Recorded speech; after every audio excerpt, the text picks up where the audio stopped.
অজ্ঞাতসারে মুমিনের আমল নষ্ট হওয়ার আশঙ্কা।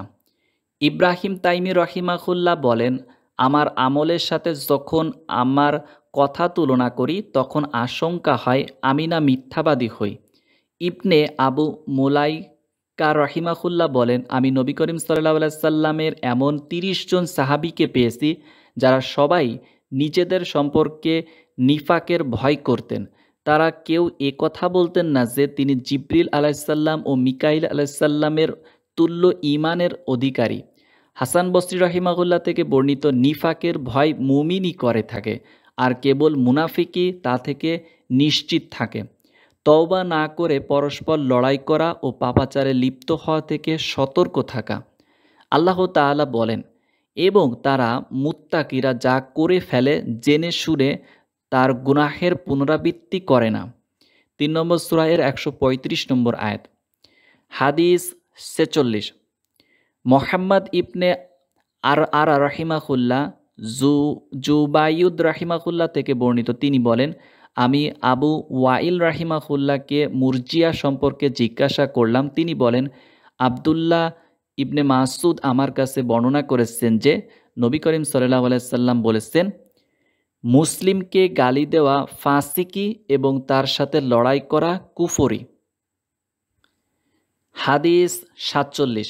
কুতাইবা ইবনে সাদ রাহিমাহুল্লাহ উবাদা ইবনে সামিত রাদিয়াল্লাহু আনহু বর্ণনা করেন যে রাসূলুল্লাহ সাল্লাল্লাহু আলাইহি সাল্লাম লাইলাতুল কদর সম্পর্কে খবর দেওয়ার জন্য বের হলেন। তখন দুজন মুসলমান পরস্পর বিবাদ করছিল। তিনি বললেন, আমি তোমাদের লাইলাতুল কদর সম্পর্কে খবর দেওয়ার জন্য বেরিয়েছিলাম, কিন্তু তখন অমুক অমুক বিবাদে লিপ্ত থাকায় তা উঠিয়ে নেওয়া হয়েছে, আর হয়তোবা এটাই তোমাদের জন্য কল্যাণকর হবে। তোমরা তা অনুসন্ধান করো ২৭, ২৯ ও ২৫তম রাতে। জিবরাইল আলাইহিসসালাম কর্তৃক রাসূলুল্লাহ সাল্লাল্লাহু আলাইহি সাল্লামের কাছে ঈমান, ইসলাম, ইহসান ও কিয়ামতের জ্ঞান সম্পর্কে প্রশ্ন। জিবরাইল আলাইহিসসালাম কর্তৃক রাসূলুল্লাহ সাল্লাল্লাহু আলাইহি সাল্লামের কাছে ঈমান, ইসলাম, ইহসান ও কিয়ামতের জ্ঞান সম্পর্কে প্রশ্ন আর তাকে দেওয়া রাসূলুল্লাহ সাল্লাল্লাহু আলাইহি সাল্লামের উত্তর। তারপর তিনি বললেন, জিবরাইল আলাইহিসসালাম তোমাদের দ্বীন শিক্ষা দিতে এসেছিলেন। তিনি এসব বিষয়কে দ্বীন বলে আখ্যায়িত করেছেন। ঈমান সম্পর্কে আব্দুল কায়স গোত্রের প্রতিনিধি দলকে রাসূলুল্লাহ সাল্লাল্লাহু আলাইহি সাল্লাম যে বিবরণ দিয়েছিলেন এবং আল্লাহ তাআলা ইরশাদ করেছেন, কেউ ইসলাম ব্যতীত অন্য কোনো দ্বীন গ্রহণ করতে চাইলে তা কখনো কবুল করা হবে না। ৩ নম্বর সূরা এর ৮৫ নম্বর আয়াত। হাদিস ৪৮।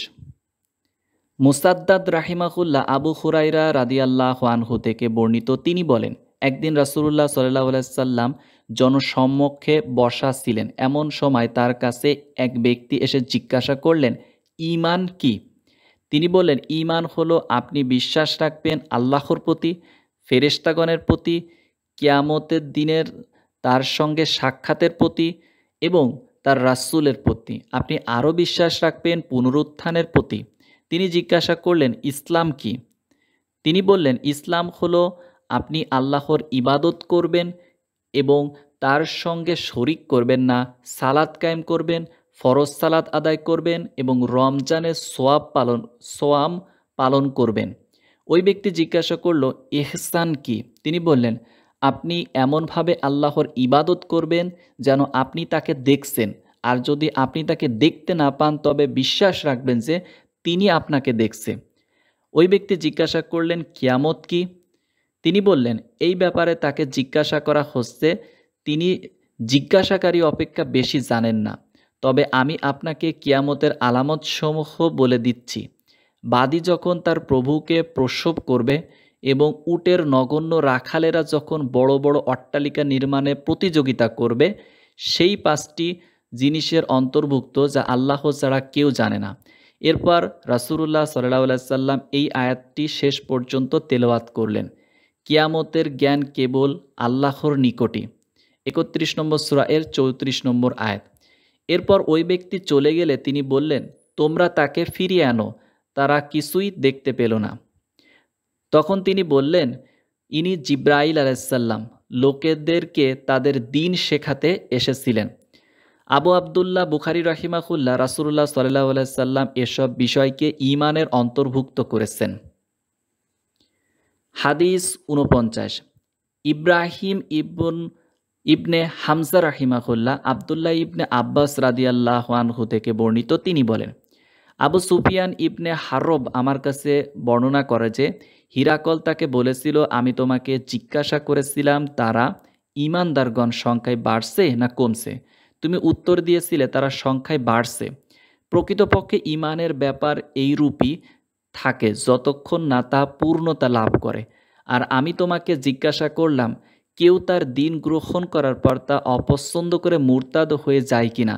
তুমি জবাব দিয়েছ, না। প্রকৃত ঈমান এইরূপী, ঈমানের স্বাদ অন্তরের সাথে মিশে গেলে কেউ তা অপছন্দ করে না। দিন রক্ষাকারীর ফজিলত। হাদিস ৫০। আবু নুআম রাহিমাহুল্লাহ নুমান ইবনে বশির রাদিয়াল্লাহু আনহু থেকে বর্ণিত, তিনি বলেন, আমি রাসূলুল্লাহ সাল্লাল্লাহু আলাইহি ওয়াসাল্লামকে বলতে শুনেছি, হালালও স্পষ্ট, হারামও স্পষ্ট, আর এই দুইয়ের মাঝে রয়েছে বহু সন্দেহজনক বিষয় যা অনেকেই জানে না। যে ব্যক্তি সেই সন্দেহজনক বিষয়সমূহ থেকে বেঁচে থাকবে সে তার দিন ও মর্যাদা রক্ষা করতে পারবে। আর যে সন্দেহজনক বিষয়সমূহে লিপ্ত হয়ে পড়ে তার উদাহরণ সেই রাখালের ন্যায় যে তার পশু বাচ্চাহর সংরক্ষিত চরণভূমির আশেপাশে চড়ায়, অচিরেই সেইগুলোর সেখানে ঢুকে পড়ার আশঙ্কা রয়েছে। জেনে রাখো যে প্রত্যেক বাচ্চাহরই একটি সংরক্ষিত এলাকা রয়েছে। আরও জেনে রাখো যে আল্লাহ জমিনে তার সংরক্ষিত এলাকা হলো তার নিষিদ্ধ কাজসমূহ। জেনে রাখো শরীরের মধ্যে একটি গোশতের টুকরা আছে, তা যখন ঠিক হয়ে যায় গোটা শরীরই তখন ঠিক হয়ে যায়, আর তা যখন খারাপ হয়ে যায় গোটা শরীরই খারাপ হয়ে যায় তখন। জেনে রাখো সেই গোশতের টুকরাটি হলো কলব।